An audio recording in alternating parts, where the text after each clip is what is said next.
Hello everyone. I wanted to make a video showing you how I built a bridge over a creek on our farm using telephone poles and 2x12s. First I had to clear a path and then pull back the banks of the creek to make some shelves to set the footers. Here's after I cleared up the bank. I took a large telephone pole, cut it in half, and then used those as my main supports. And then I used the generator and an auger bit to drill some holes, and they're held in place with rebar down through both the pole and the footers. Here are my footers. I used some large barn beams. I burned it with a torch and then treated it with Thompson's water seal. Put it on a bed of gravel so that it drains and it doesn't sit wet. Here's after I got everything set, leveled and straight. I added more gravel for better drainage. And here's my 2x12s. Got those all cut to length. I went with 6 feet long on those, so the bridge is 6 feet wide. And then I put a bunch of stone on the one side so that water sheds around it and helps drain.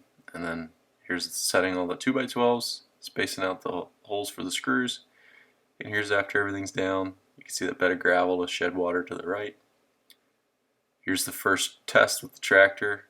Tractor weighs 1,500 pounds. I think it's almost 2,000-ish with the mower deck and stuff. And it doesn't flex at all. And since I built this back in 2021, so 4 years ago, and so far any equipment I've taken over, there hasn't been any issue. It doesn't flex or move, so it's very strong. I think I haven't measured those telephone poles, but my guess is they're probably around 12 inches in diameter, maybe a little bigger. Here's after I brought some dirt up to build grade, and it's after it's done.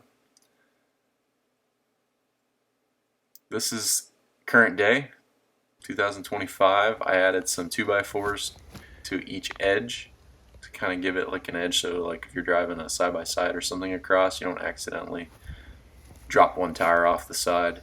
You would kind of hit those or feel those first.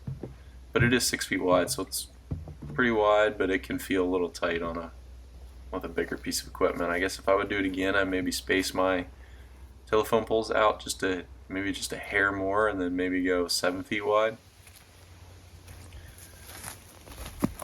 But I just used an air nailer, nailed these into the sides of the 2x12s. You can see the nails there. And since those 2x12s are 4 years old, they're a little warped in some areas, so I kind of tried to cheat things in certain directions, so it's not, the 2x12s aren't nailed into the same exact location. And then I just toe nailed the 2x4s together. I had one joint, one splice, because I just used scrap 2x4s from another project. But it turned out really nice, and 4 years later you can see it's still excellent condition. Not a whole lot of weathering or wear. The 2x12s could use like a pressure wash, but I don't have any.